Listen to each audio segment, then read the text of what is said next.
Welcome back. Today we're going to do a super simple fly. This is called the R2Z nymph. Well, it's actually called the R2Z nymph. Our buddy Rich Artusy came up with this thing 4 or 5 years ago. It's a super simple fly. For those of you who don't like to listen to me talk too much, this is the video for you. So this is a two-step fly. It's got a really simple pattern. Great fly to start kids on or new tires. Man, you can fill a box really quick. You know, when you first start tying, you want to see flies finished. And this is a great one because it's almost impossible to screw it up. Even if your things are off a little bit, it's still going to fish really well. This fly's been really good on the Madison.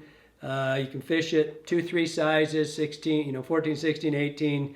I tend to leave it mostly in the 16 zone. It's 2 materials basically. You're gonna have your hook. I'm gonna tie in a 2457 scud hook, whatever scud you like. I like this hook, been using it for years. You're gonna have some midge diamond braid. This is gonna be your underbody. You're gonna cover this, and this is gonna be the under kind of shine to the fly. And then we're gonna have some straggle string, Semperfli straggle string over top of it. This is the thing that really makes it, on this particular one, it makes it, give it that UV kind of pupating look around the outside of it. And it's like I said, it's really cost-effective fly. I mean, it's really quick. You can do this thing, I got these, I just whipped these a few minutes ago. You know, you can do it in your regular, if you're into tactile nymphs or jig nymphs, you can do that. You want to do a bead head. The beauty of that, when you do it, you put the bead on, it's going to take you as long to get the bead on the hook as to tie this fly, but you don't have anything else to do. So you're not going to have to develop a head. You can just go in there and, put the bead on, and that's going to be the head, and it's already done for you. So, like I said, it's a great starter fly, and really hunts. It's just a really good fly. Rich has a tendency to tie his flies as minimalist as he can. And I think that's the beauty of it, because it gives it the illusion of what it's supposed to be, and it hunts. So do it in 2 or 3 colors and you're good. So I've got the hook in here. I keep saying this when I do my videos, that I tie sideways so that we can see this back. And so I'm going to try to keep my hands out of this, but if I block it, sorry, we're trying to make them better. So what you're going to see, like with all the flies, I'm going to leave room for the head. And on this fly, we're going to have to develop the head with our thread. And I forgot what thread I was using when I was talking. I'm using A. Vivas. On all my flies, I like to use as small a thread as possible. I don't like to have a bulky thread. And I'd rather develop the heads with the more wraps than trying to get up front and have a bulky spot already built. And so I'm using A. You could use 6, but I'm just using 8 on this one. This is right here. I'm going to start the thread. I'm going to leave basically 4 turns or so empty, so that I'm not starting right at the eye. That just tells you where you're going to put your materials on. Come back here halfway, break that off, cut it off if you want to. And I'm going to take both these strands. I'm going to have the straggle string and the diamond braid. I'm going to cut that square so there's not too many loose ends. Again, it's really hard to tie this wrong. If there's a loose end here or there, it won't hurt the fly a bit. So I'm going to come back forward here, right to where we started it. Now, I'm not going to go into that head. See, I'm going to leave this gap right here. So if you get a couple strands in it, that's no big deal. I like to have the shiny, whenever I multiple layer, I like to have the material that's going to go on first, I like to have at me. I just wrap it, it's just a habit. So you just kind of stretch this out. So you can see I've got the diamond braid and nice, tight, even wraps. This is where you get to learn when you're tying. You make sure you get nice, even tension. Come back here. Come to about where, you can see where it's starting to bend.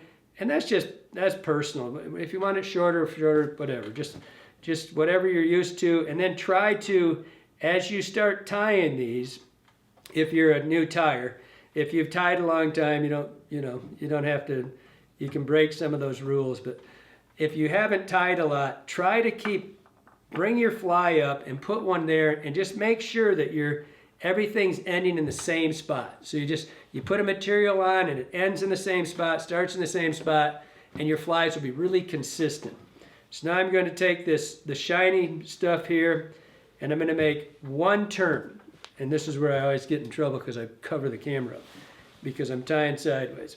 So I'm going to make one turn here with the rotary, and I want you to see something. What I want you to do, and you do this with every fly you tie, make sure that you hold this and anchor that first one. You see how that stretches in there? Hold your material so if it's not quite tight, it doesn't spin on you. And then take a look right here. This is one of the most common errors in fly tying is when you start, you rush forward, and that first turn will have a gap behind it, and you'll have a black spot or whatever color your thread's showing through. And then just put nice even turns, just come forward. Try to keep that out of the way. And when I get to this one right here, my last turn, let me back here. So I got my last turn, and I don't want to come forward here. I still want to have that open gap. And I want you to take this and see how hard I stretch that. Stretch it so it's kind of anchoring itself. And so the material's anchored by you stretching it, and it's compressing, and I'm going to have very little buildup. Get out of there. I'm going to have very little buildup underneath here. Give it 2 there, 2 in front, 2 in back. Just come in and clean that up. Just cut that off. Now we're going to do the same thing with the straggle string. We're 50% done with this fly. So we're going to take the straggle string, we're going to make one turn, get my hand out of the way, one turn, double check on the back side. If you don't have a rotary, you just simply got to look. You just got to look over top of it, and just reach over and take a good look and work like this. When you work with this straggle string, make sure you stroke those little fibers off to the side. You want it to look like hackle going all the way around it. And now we'll just come forward, nice even wraps. Just keep watching that. You're getting lots of that straggle string. Come right to the head, right where we did before. Come over and capture your material. Same thing. You got it here. It's in the direction that you're turning it. Pull it and just give it a nice stretch. Just pull it on, pull nice and tight on it. Get around there, cut it off. Now, because I want it to look like it's got the little, the caddis's head sticking out of its body. And so I'm going to just look it over. And this is what I was saying about the finer thread. I'd rather sit here and do this a little bit and build the shape that I want on this head. If you use thick thread when you get there, it's already going to be kind of built up.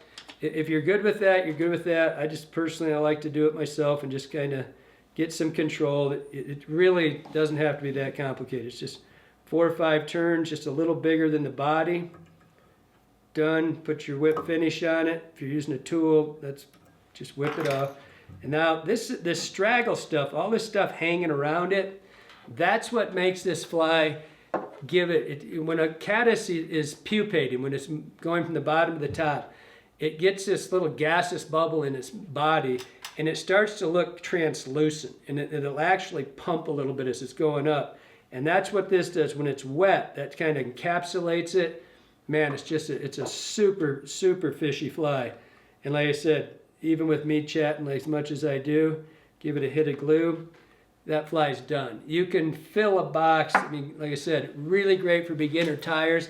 You can fill a box, but the beauty of this fly is not only can you fill a box, but you've got a fly that is super fishy. I know you're going to like this fly. You can do it 2 or 3 colors, kind of find out the color of your caddis in your water. I'm on the Madison. This is a really predominant green river, so that's the one I did. But I'm sure you're going to like this fly. I hope you liked it. Hope it helps you out.